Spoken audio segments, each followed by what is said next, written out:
Salut les glands! Aujourd'hui, nous sommes avec Antoine. Bonjour Internet. Antoine, tu as appris Châtaigne hier. Que vas-tu nous montrer aujourd'hui? Aujourd'hui, je vais vous montrer comment contrôler mon sabre laser avec un contrôleur MIDI. Super! Allons-y! Allez, petit Internet, sois un peu sympa.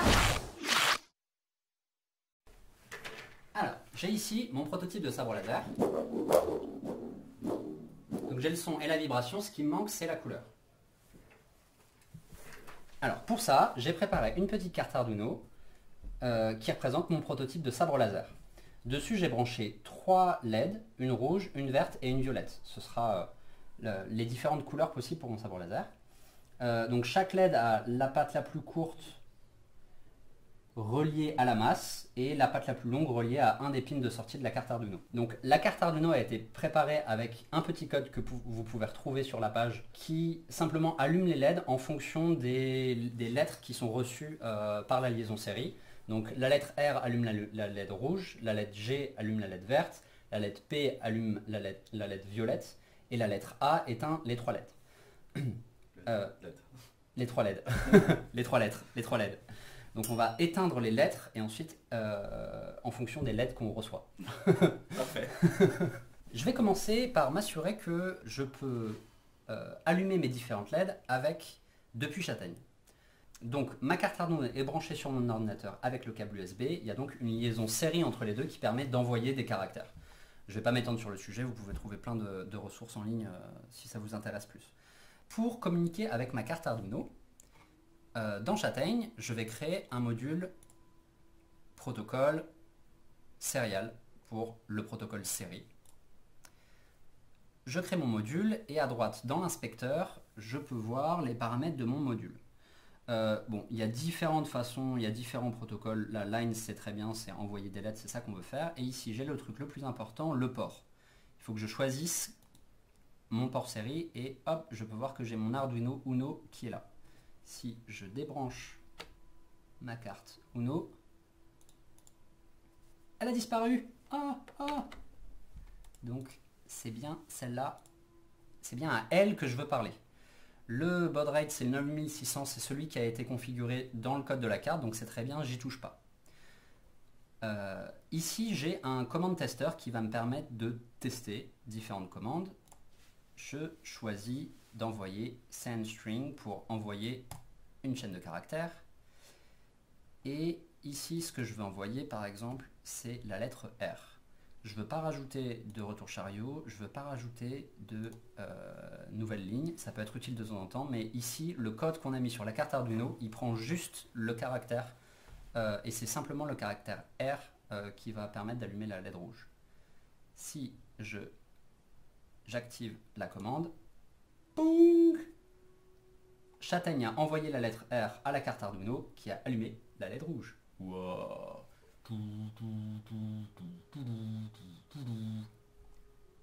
On va essayer les autres commandes. Si à la place de R, j'envoie G, trigger, etc. Et P,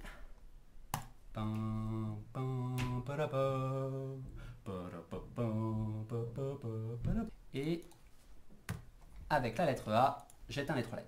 Super, je peux communiquer avec ma carte Arduino depuis Châtaigne.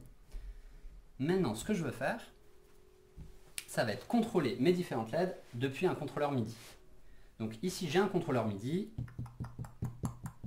avec différents contrôles. Essentiellement, j'ai des pads et des sliders. Je vais commencer simplement par allumer les différentes LED depuis les pads. Pour faire ça, je vais créer un module MIDI dans Châtaigne afin de recevoir les informations MIDI du contrôleur. Donc je crée mon module MIDI à gauche et dans l'inspecteur à droite, il faut que je choisisse. Donc j'ai MIDI in pour l'entrée, MIDI out. Moi ce qui m'intéresse c'est le MIDI in, je veux récupérer les événements MIDI de mon contrôleur. Quand je regarde dans la liste, je vois Sensel MIDI, ça c'est mon contrôleur. Super. Ici, le champ de valeurs est vide, puisque les valeurs vont s'ajouter au fur et à mesure que je les active, à condition que AutoAdd soit activé, afin d'avoir seulement les valeurs qui nous intéressent en fait. Donc là, au fur et à mesure que je vais appuyer sur des trucs sur mon pad, Là par exemple je touche un slider, je vois une valeur qui est ajoutée, c'est un controller change, CC c'est pour controller change 17, et suivant là où je suis sur le slider, ça va de 0 à 127. Donc ça c'est l'information que mon contrôleur MIDI envoie à Châtaigne. Si je touche un deuxième slider, je vais avoir une nouvelle valeur qui apparaît, controller change 18. Je peux aussi ajouter les pads. Alors il se trouve que mon contrôleur est un peu particulier, il fait aussi des controller change sur les pads, mais ça ne nous intéresse pas. Donc je vais supprimer simplement, hop, et puis le 18, et je ne vais garder seulement que ce slider là et les informations de mes pads. Alors mes pads ils envoient un note on avec une valeur de vélocité, donc si j'appuie fort c'est à 127, ça passe entre 0 et 127, note on, note off. Et j'ai aussi une information de vélocité qui fait que si j'appuie doucement, je peux avoir différentes valeurs pour savoir si j'appuie fort ou pas. Super! La prochaine étape, ça va être de relier mes événements MIDI qui viennent de mon contrôleur à ma carte Arduino. Pour faire ça, je vais avoir besoin d'un état, c'est-à-dire un état, c'est un ensemble de relations entre des entrées et des sorties. Donc je vais créer un état dans la machine à état. Alors là, cet état, hop, je reprends. Je vais créer un état en faisant clic droit, add state, hop, je l'ai loupé, voilà. Cet état, je l'ai là devant moi, il est joli et il ressemble à une boîte vide. Pour le moment, il n'y a rien dedans. Et il ne demande qu'à être rempli avec le petit bouton là. Hop, je vais pouvoir rajouter dedans soit des actions, soit des mappings. Ça va être deux types de relations. Les actions, ça va être des ponctuels. S'il se passe quelque chose, alors fais ça. Donc ça, c'est ça que je vais vouloir faire. Si j'appuie sur tel pad, allumer tel LED, c'est ça qui m'intéresse. Et le mapping, ça va être une relation plus continue, par exemple, si je veux contrôler l'intensité. Je vais donc créer une action.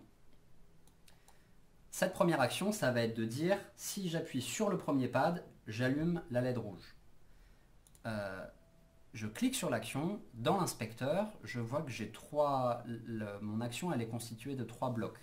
J'ai des conditions, les 3 blocs sont vides pour le moment, et les conséquences si la condition est vérifiée, et les conséquences si la condition ou les conditions ne sont pas vérifiées. Je vais donc ajouter une condition. Ma condition, ça va consister à dire, je veux détecter quand j'appuie sur le premier pad. Donc j'ajoute une condition toujours en cliquant sur le petit rond vert. J'ai plusieurs possibilités là. Ce qui m'intéresse ici, c'est from input value, puisque c'est aller chercher une valeur d'entrée. D'où le terme input value. J'ai une condition qui apparaît là, qui est encore pas définie. Ici, je n'ai pas encore défini l'input value. Donc, si je clique là, je vais pouvoir dire quelle note sélectionner. Donc là, je vais pouvoir choisir un de mes événements MIDI qu'on a défini juste avant et pouvoir surveiller son état. Alors le truc, c'est que je me souviens plus quel événement correspond à mon premier pad. Donc je peux en choisir un au hasard. C'est pas celui-là. Le suivant. Ah bah tiens, voilà, c'est celui-là. Effectivement, quand j'appuie sur le pad, la condition devient verte parce qu'elle est vérifiée. Si je me souviens plus ce que c'est, je peux aussi activer AutoLearn et il prend le premier pad sur lequel j'appuie. Alors, de base, là, on a quand la valeur est égale à 127, c'est-à-dire que la condition va être vérifiée seulement si j'appuie fort. Donc moi, je vais prendre un truc simplement supérieur à 0. Supérieur à 0. Et comme ça, même si j'appuie pas fort, c'est vérifié. Ça, c'est ma condition, ça c'est ce que je veux surveiller. Et mon but, ça va être d'allumer la LED rouge quand la condition est vérifiée. Donc j'ajoute une conséquence quand la condition... conséquence true, et je vais aller chercher, je vais devoir envoyer la lettre R à la carte Arduino pour allumer la LED rouge. Donc ça va être le module serial, send string, envoyer une lettre. De base, il me propose d'envoyer exemple. Moi, ce que je veux, c'est envoyer R. Pas de retour chariot, pas de nouvelle ligne. Donc, je récapitule. J'ai créé un état. Dans mon état, j'ai une action.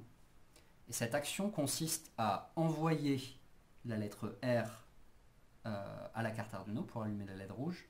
Lorsque le châtaigne reçoit la note C4 de mon contrôleur MIDI, c'est-à-dire quand j'appuie sur le premier pad, et il suffit que la valeur soit supérieure à 0. Il suffit que j'appuie dessus, même si j'appuie pas fort. On va tester. Wouhou! Je peux le faire plusieurs fois, mais ça sert à rien. Je vais faire la même chose maintenant pour la LED verte et la LED violette. Pour pas avoir à refaire toutes les étapes, je vais simplement copier mon action. Donc je peux faire CTRL-C, CTRL-V.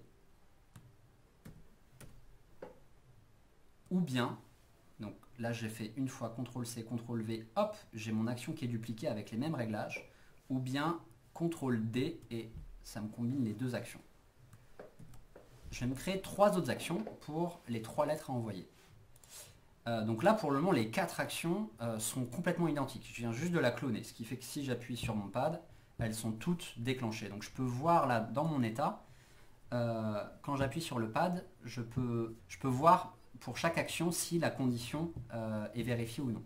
Donc là, ce que je veux faire, c'est que pour chacune des actions, je vais surveiller des notes MIDI différentes et je vais envoyer R, G, P ou A.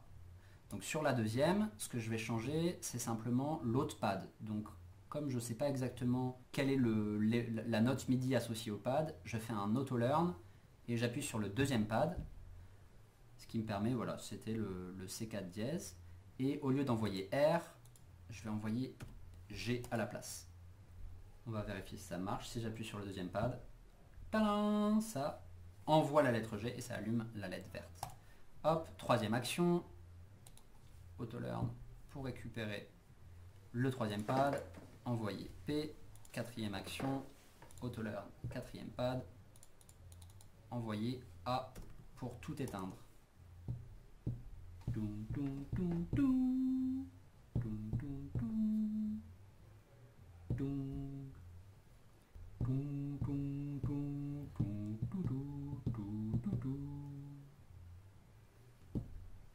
Ok, super. On va juste aller un tout petit peu plus loin. En fait, là, quand j'appuie sur un pad, ça allume une LED. Ce que je pourrais vouloir, c'est simplement que la LED reste allumée tant que je reste appuyé et qu'elle s'éteigne lorsque je relâche. C'est à ça que servent les conséquences true ou false. C'est-à-dire qu'on peut activer une action lorsque la condition est vérifiée et on peut déclencher une autre action lorsque la conséquence n'est plus vérifiée. Donc là, ce que je vais faire, c'est que quand j'appuie sur le premier pad, ça envoie la lettre R, ça je l'ai déjà. Et ce que je vais rajouter, c'est que si je le relâche, donc c'est simplement quand la condition n'est plus vérifiée, je vais envoyer A, ce qui va éteindre toutes les LED. Donc je vais simplement ajouter une conséquence false, donc c'est toujours le module serial sendString. Et ce que je veux, c'est envoyer la lettre A lorsque ma condition, à savoir j'appuie sur le pad, le premier pad, n'est plus vérifiée. Donc ce qui se passe maintenant, c'est que si j'appuie sur le premier pad, la LED rouge s'allume. Ici, elle est déjà allumée, donc ça ne change rien. Si je le relâche, ça va envoyer la lettre A, donc ça va tout éteindre. Si je fais ça sur mes autres actions, hop, je rajoute le fait d'envoyer la lettre A lorsque la condition n'est pas vérifiée.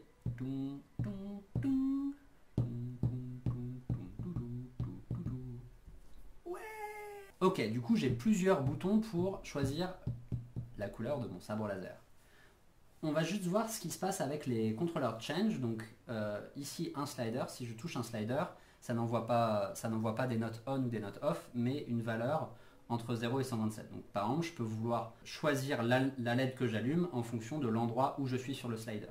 Comment on va faire ça? Ça va être la même logique. On va créer des conditions pour observer la valeur du slider, et si elle est en dessous d'une certaine valeur, plutôt à gauche, on va allumer le rouge, plutôt au milieu, donc pris entre deux valeurs, on va allumer la LED verte, et si la valeur du slider est très élevée, on va allumer la LED violette.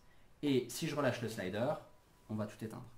Maintenant que j'ai ce que je veux faire, Je vais simplement faire un peu le ménage. Donc là, comme j'ai éteint les LED maintenant que je relâche, ma quatrième action, elle ne me sert plus à rien. Donc je vais la supprimer. Et les 3 actions qui me restent, je vais les renommer simplement pour m'y retrouver un petit peu. Donc je double-clique simplement sur l'action. Je marque rouge. Je double-clique sur la deuxième action pour la renommer. Vert. Violet. Et comme ça, je sais un petit peu à quoi correspond chaque action. Je vérifie simplement, si j'appuie sur le premier pad, c'est bien mon action rouge qui se déclenche et la LED, vert, violet, ça va. J'ai pas perdu mes petits. Ok, maintenant on va passer au controller change. Donc ici j'ai le slider et ce que je vais vouloir faire, ça va être allumer les 3 LED en fonction de là où je suis sur le slider. Donc par exemple, si je suis tout à droite, je vais allumer la violette. Si je suis tout à gauche, je vais allumer la rouge. Et entre les deux, je vais allumer la verte. Pour ça, je vais avoir besoin de faire 3 actions différentes, puisque à chaque fois, c'est 3 choses différentes à surveiller. Donc, je vais créer une première action qui va surveiller si je suis dans la partie supérieure du slider. Et dans ce cas-là, je vais allumer la LED violette. Donc, je peux commencer par faire la conséquence. Ma conséquence, c'est d'allumer la LED violette, donc envoyer la lettre P, toujours pas de retour chariot de nouvelle ligne. Je peux tester, oui, c'est bien ça. Et ma condition, ça va être que la valeur, donc je vais prendre from input value. Ici, ça va être facile, je pourrais faire un auto-alert, mais en fait, c'est mon seul controller change qu'on a défini dans le module. Là, je peux regarder, si je suis à peu près aux 2/3, la valeur, elle est, disons, à 80, 87, 90. Allez, disons 90. Donc, si je veux que si cette valeur est supérieure à 90, allumer la LED violette. Donc là, elle est déjà allumée, donc je ne vais pas pouvoir voir la différence. Et je renomme mon action slider V. Oui, c'est ça, violet. Hop. Je multiplie mon action en 3. Donc ici, j'ai mon action qui allume la LED violette. Ma deuxième action, je peux la renommer dès maintenant, ça va être allumer la verte. Alors, pour allumer la verte, il faut que la valeur soit comprise, soit au milieu du slider. Donc il me faut 2 conditions. Il faut non pas qu'elle soit plus grande que 90, mais plus petite ou égale même, histoire que si jamais on est pile sur 90, il y ait une des actions qui soit valide. Et je vais ajouter une deuxième condition, toujours sur le controller change, et il va falloir que ce soit supérieur à, disons, allons voir, à 40 par exemple. Hop. Donc là, je peux vérifier, je peux simplement regarder là mon action et voir que quand je suis au milieu du slider, c'est-à-dire entre 40 ou 80 ou 90, mon action, elle est, la condition est valide ou non. Alors comme j'ai copié l'action précédente, là la conséquence c'est d'envoyer P et d'allumer la lettre violette qui est déjà allumée. Au lieu de ça, je vais envoyer la lettre G. Et je vais faire une petite astuce, je vais faire que quand j'allume une LED, j'éteins les autres. Donc pour ça, je vais simplement d'abord envoyer un A, puis un G. Donc j'ajoute un A avant le G. Ce qui fait que quand donc la condition d'être au milieu du slider sera vérifiée, ça va d'abord éteindre les LED, en l'occurrence la violette, et allumer avant d'allumer la verte. Ma troisième action, du coup, ça va être d'allumer la LED rouge. Donc je renomme mon action slider R. Bon, je vais simplement faire le ménage là un peu. Mettre violet, vert, rouge. Hop là, voilà, on y voit un peu mieux. Il me reste mon action pour la LED rouge à faire. Donc cette fois-ci, je veux regarder que la valeur soit inférieure ou égale à 40. Donc ça va être la partie gauche du slider. Et là, ce que je vais faire, c'est envoyer AR pour éteindre les LED et allumer la rouge. Et il me reste sur le violet à rajouter le petit A. Hop, toum toum toum. Et j'ai un joli petit feu tricolore. Je peux faire la circulation. Voilà, bah du coup si vous voulez fabriquer votre propre sabre laser, bah maintenant vous savez par où commencer. Merci beaucoup Antoine pour ce super tuto. La prochaine fois, nous apprendrons comment se téléporter grâce à un contrôleur DMX. Merci et à bientôt.